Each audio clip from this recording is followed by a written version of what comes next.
Ladies and gentlemen, pools.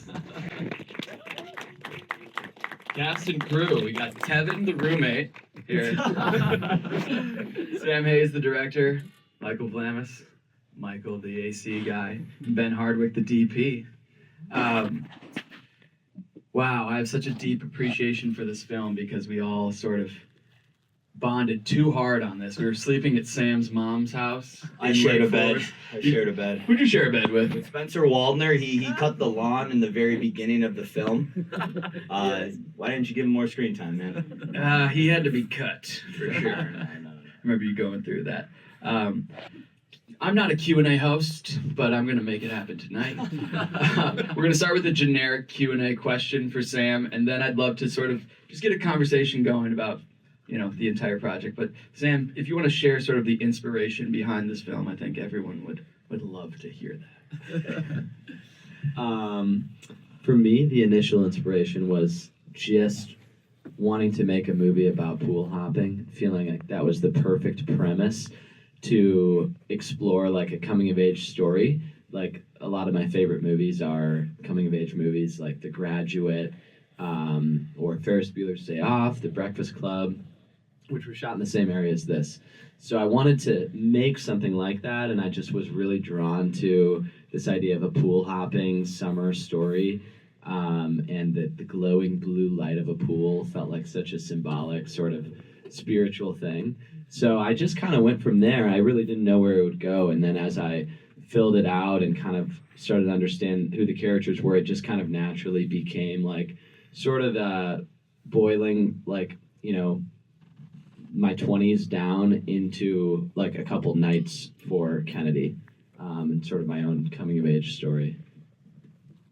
I'd love to hear that. It's a beautiful film. And let's talk about the casting process a little bit. How did you assemble your team for this? How did you get the beautiful Michael Vlamis, who's booked and busy, to come aboard this coming of age film? Well, me and Michael and Kyle have been making stupid, dumb videos that you'll never find online for like 10 years. I met Michael at a random party in 2014 in LA. It was a good party. Yeah, we're both from Chicago. Apparently I was wearing something crazy. I don't remember what it was. But yeah, you had like pink shoes on. You were looking. I was just like, who the hell is this guy? And we became best friends. And yeah, so I wrote the role for Michael. Michael was the initial just anchor for this. He was always the air conditioning man and became an anchor for me going into set, directing my first movie with a bunch of people that, like, you're working with. Most of the people you work with, you maybe haven't met. Like the crew, some of the cast, you're just meeting a few days before the shoot, except for like the audition process. So it was great to know I had Michael. And but then as I was writing the role of Kennedy, I had a feeling for who this character was for sure, but I had no idea who'd be able to like play it until I saw Odessa in a mutual friend's Instagram story, and it was just like, oh my God, that's the girl, like that's totally Kennedy. And so I was able to get a coffee with her through that friend, take her through the story, and she vibed with it. And so from that point on, I wrote it for her. And wrote the Blake role for Tyler as well, but I didn't actually know him. I just loved him in American Vandal. Fantastic. Let's talk about the style of the film a little bit. We have the snap zooms and the bright blues. What was like sort of your inspiration for that? Did you and Ben come up with that together, Ben, our DP, or is that sort of something that you guys found on set? I'm gonna let Ben answer that. Here, wait, is there another mic over there? Oh, yeah. There is. Let's get closer. Does that mic not work? What's this empty spot for? Sit there, Kyle. Bad Q&A. Oh yeah, let's mix it up. Oh yeah. Let's mix it up. All right, yeah, I like that. Yo, whose phone is this? Anybody? Two mics. Oh, dude. Okay. And I'm not gonna. Someone's missing. Snap zooms and colors. Fuck. Yeah. Yeah, I mean, Sam basically wanted something really kinetic, something that felt alive. That like the camera's another character in this movie. Like as a dog, like sometimes I approach a director. I'm like, hey, do you want to be like a cat or do you want to be a dog? A cat is like kind of removed, like just kind of sits up on the counter and is like, hey, nice frames and stuff. But a dog is like getting up in there, and it's always involved, and it's like a participant in the movie. So Sam is a dog, and he wanted to be a dog in this movie. So that's kind of an approach that we took with this one. Dirty little dog in the nighttime. Yes. Now, a ton of this movie takes place at night. Speaking of nighttime, what were some of the challenges of shooting overnight for how many days? And how many days did you shoot overnight? I just want to say that was an incredible transition. But I mean, there's a lot we could say about the nighttime shoots were extremely difficult. Because more than half the shoot was at night, so it's hard to sleep in the middle of the day and then stay up all night just for pretty much anybody. So that was pretty much anyone actually. Yeah, that was hard. I mean, I'm interested to hear from Michael on that as an actor, acting in the middle of the night. Michael, what was it like shooting at night, doing overnights? Yeah, this is my Q&A sample. Well, shooting with this dirty night dog made it, it was easy for me because I'm kind of a night owl in general, and I just wanted to avoid sharing that bed with Spencer Waldner at his mom's house where I slept throughout the film. So keep me on set. I was enjoying that, but honestly, summertime in Chicago is supposed to be very hot, very sunny. You're not really supposed to have rain or cold nights. And for whatever reason, the movie gods decided to give us that the entire shoot. So we were battling horrible weather this entire movie that's supposed to be hot, right? So the nights in the pool were actually, they were freezing, which made things a little difficult. Also, a lot of the ending of the movie, that was all shot.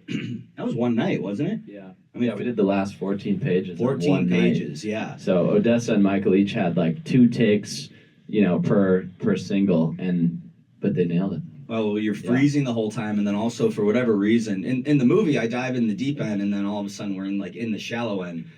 But I don't know why they just had me I just kept diving into the deep end, and I would have to swim her body as she's fighting against me to the shallow end every take.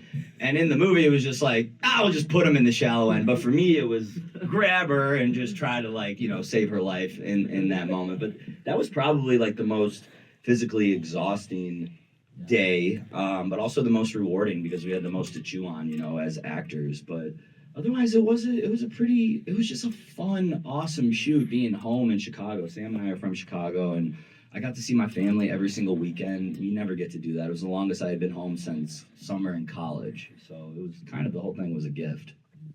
Yeah, and when Vlamis says that we shot 14 pages, that was probably every day that week. A normal day, for those who don't know, we'd be 3 or 4 pages. And you would have a whole 12 hours.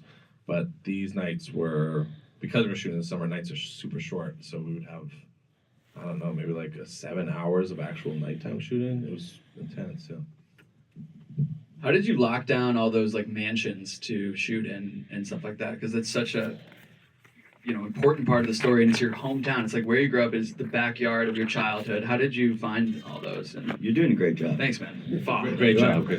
I get nervous in crowds. The fact that it is near my hometown definitely helped, because people there were really receptive to wanting to help make a movie like this, because it is reminiscent of the movies John Hughes made there in the 80s. So, and people in that area and in Chicago just love those movies, myself included.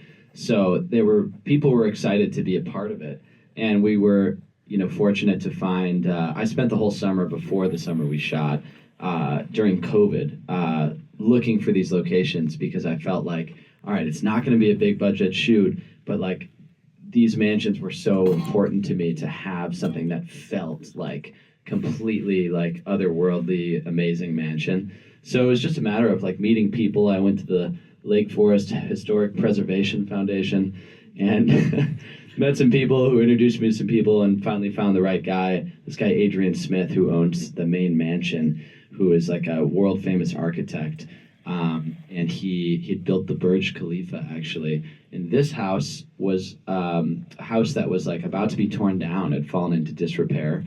It was built by his favorite architect, and he named David Adler, and he bought it to restore it, to sort of save it.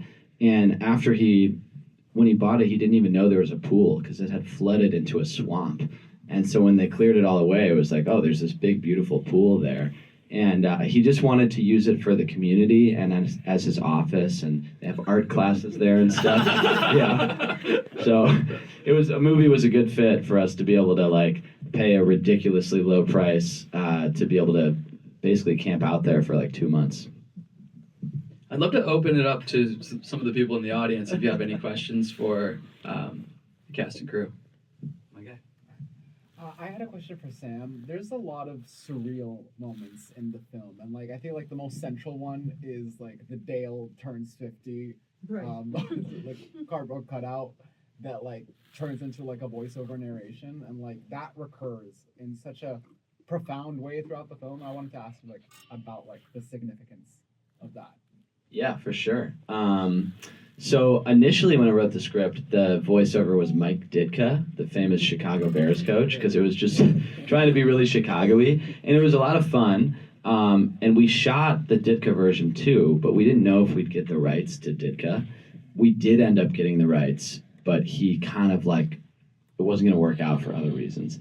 So anyway, we also shot Dale in the closet as a backup, the cardboard cutout of Dale. It ended up fitting the movie much better thematically, though, because the Bears guy was basically like, fun and Chicago-y.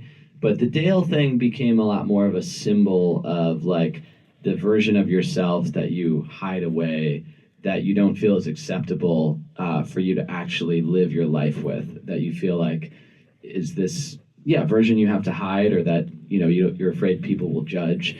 And so I really tried to gear the narration around that in writing the Dale narration, which I wrote after we filmed the movie, and then recorded with the actor Raymond Fox.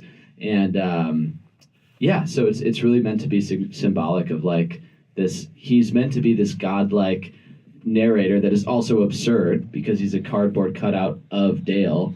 But it's meant to be the version of Dale that never got to exist because Dale is so worried about the future and uptight, and so it's like this warning it's like meant to be encouraging Kennedy to like explore her like shadow self and let it free. And Dale is in the lobby.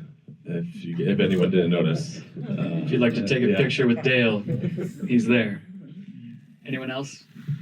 Lily Coles. Yo, what's up, Kyle? Oh, what's up, Lily? Congratulations on this amazing Q&A. Thank you so much. You're doing so good. Congratulations, Sam, on this film. You're Thank all you. over it. You wrote it, you directed it, you produced it, and now we're here to screen. That's so cool. Having just finished a film with Michael Vlamis, I would love to know, like, any words of advice. This is a huge project. You, like, did it all the way from conception to here. Like, what were moments that surprised you? What was the best part? What was the worst part? I'd love to know some things that you learned along the way. It's hard to distill that down. Yeah. But the longest part of the process has been the festival and distribution process. And I found that with festivals, like obviously you have to have a good film, but you also really have to like know people and get it in front of decision makers, and that's like a lot harder to do than it seems. And so it took me a long time to get to that point of like getting it in front of the right people, and then that kind of helped get it noticed a little bit more. And the more I went to all these festivals and conferences and stuff, the more people I met and the more I understood about the industry, how it works, was eventually able to meet an amazing distributor in Circle Collective, Utopia. We've got a couple of them here tonight. And we passed up so many distributors that had given us offers but basically they were going to throw this thing out there amidst another 150 movies a year, and we knew it would just vanish into the abyss. So it was amazing to find a collaborator in Utopia or in Circle Collective that's like really willing to like get in there, really cares about the movie, wants to do like cool and creative things, are amazing to work with. So credit to them. Yeah, thanks, Teddy, Emily. You're welcome. Yes, my guy. I loved the ending scene in the pool with you two, and I just wondered, before your conversation even started, I was like, oh, I wonder why she didn't like talk about this with her friends at first. So why was it important for her to have that conversation with a stranger? And I know they touch on that when they talk about it, but just want to know your thought process on that. I think that Michael's character and Odessa's character are sort of kindred spirits. And they're both, like, at the beginning of the movie, they're both struggling. You know, Michael's getting fired, Odessa's about to get kicked out of school.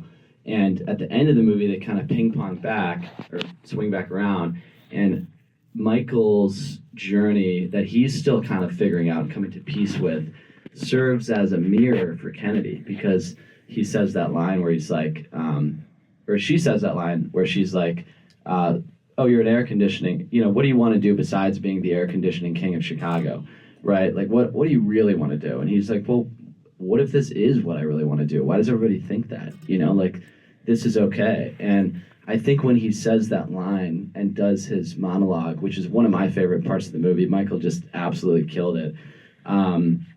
It's like, it shows her this like judgmental side of herself, that like not only was she judging him and saying, oh, it's actually not okay for all you want to be is to be an air conditioner man, right?